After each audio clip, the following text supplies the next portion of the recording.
Tonight we go to the Colorado State Fair in search of a certain ride, a haunted ride I once imbued with supernatural legend.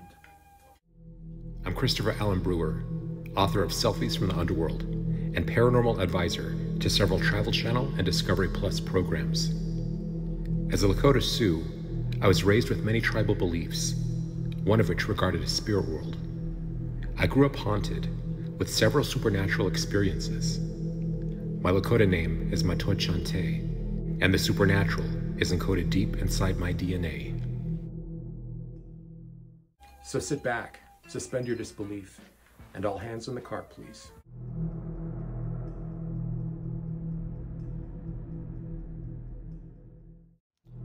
In 1981, a horror movie called The Funhouse was released from director Tobe Hooper about a group of friends who visit a traveling carnival. They embark on a classic dark ride where they decide to leave their buggies and spend the night inside.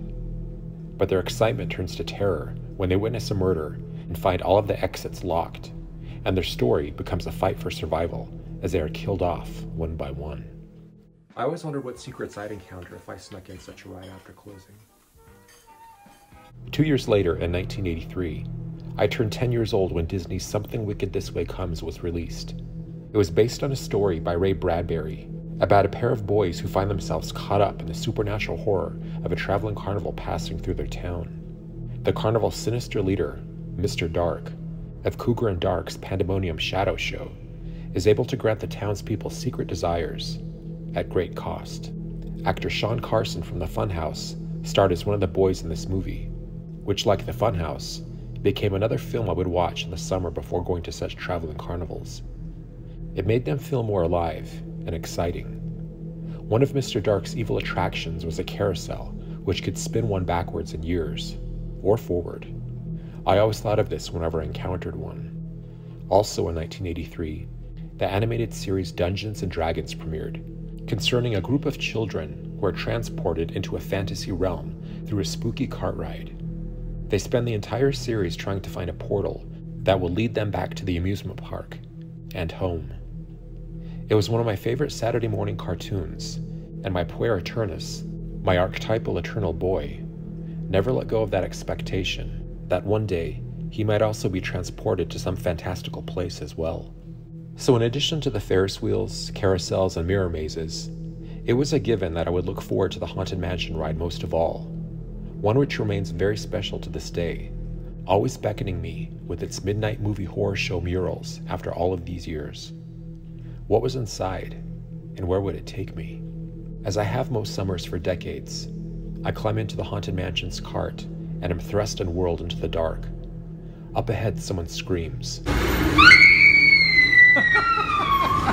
Around one corner, bloody mannequins swing from the ceiling. They always make me shiver with the recollection of something my father once told me about. In the 1970s, at the new Pike Amusement Park in Long Beach, California, there was once a spooky cart ride known as Laugh in the Dark. It featured skeletons, ghouls, and demons, which would pop out at the riders as their cart jolted from side to side through a dark tunnel. I'm sure there were some who felt something very peculiar about this attraction, some supernatural element beyond the funhouse horrors, something they couldn't quite put their finger on, something which felt disturbing. In 1976, a crew from the popular television series The $6 Million Man was filming scenes inside Laugh in the Dark for an episode called Carnival of Spies. During the shoot, a prop man was sprucing up the set and went to move what he thought was a wax mannequin hanging from a gallows. He accidentally broke off the arm, and that's when he discovered, with horror and surprise, the human bone and muscle tissue from a real arm. The mannequin was actually the corpse of an unknown male, and his autopsy would reveal even more surprises. Upon investigation, the man was found to have a gunshot wound to the chest. His body had petrified and had been covered with wax and phosphorus paint. When his mandible was removed for dental analysis, a penny from 1924 was discovered inside his mouth, as well as ticket stubs from the 140 West Pike Sideshow and Louis Sani's Museum of Crime. Police contacted Sani, who confirmed that the body was that of legendary bank and train robber Elmer McCurdy, known as the bandit who wouldn't give up. He was killed in a 1911 shootout, and his mummified body was put on display at a funeral home in Oklahoma. His undertaker had done such a wonderful job of preserving him that the body began making the rounds at sideshows and traveling carnivals. Attendees would be charged a nickel apiece for a look, which they would drop into McCurdy's mouth.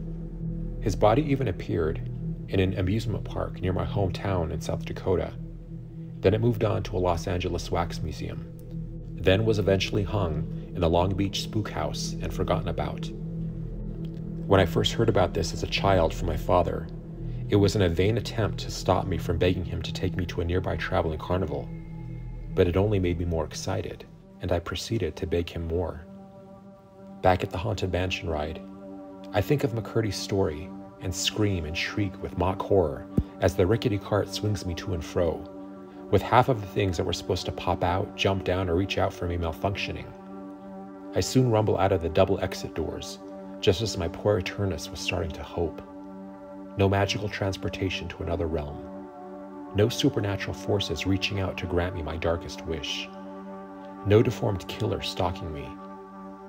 It has been 40 years since the premiere of Dungeons & Dragons, and I am 40 years older, but I still can't rid myself of the expectation that something supernatural may yet occur. Is that futile? The preservation of wonder. However my faith wavers, I always find myself looking for it. My suspension of disbelief basically defaults setting. I try always to remind myself that nothing is impossible, just improbable, and those improbabilities are often sidestepped by much greater force, one I have called upon many times. Not every abandoned or decrepit location is haunted, but what makes something haunted? A death that occurred there? Something that happened on the land? The energy left behind? A TikTok video? As a Native American, I recognize the spirit that exists in everything, so one might say we believe that everything is haunted. What are we leaving behind? What energetic imprints will continue to echo on? Will we be seen as good spirits or bad spirits? Even while we live, we are already haunting places and people. The regrets of past relationships our spirits continue to visit, jobs we lost, good homes we willingly or unwillingly moved from, places we traveled to and yearn to return to, people we long to be with. All of our earthly obsessions, one of the literal definitions of obsess, meaning to haunt persistently, in late Middle English, referring to an evil spirit.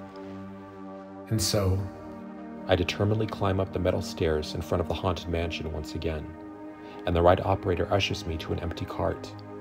Lurching forward, that wide smile returns, as the double doors swing open to screams and strobe lights. I have to ride just one more time for good measure. As I round another bend, more hydraulic things claw and hiss at me, and I am happy that no one can see me crossing my fingers in the dark.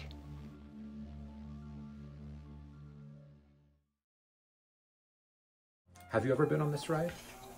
What were your wishes when you were a kid? Feel free to sound off in the comments. Don't forget to like and subscribe.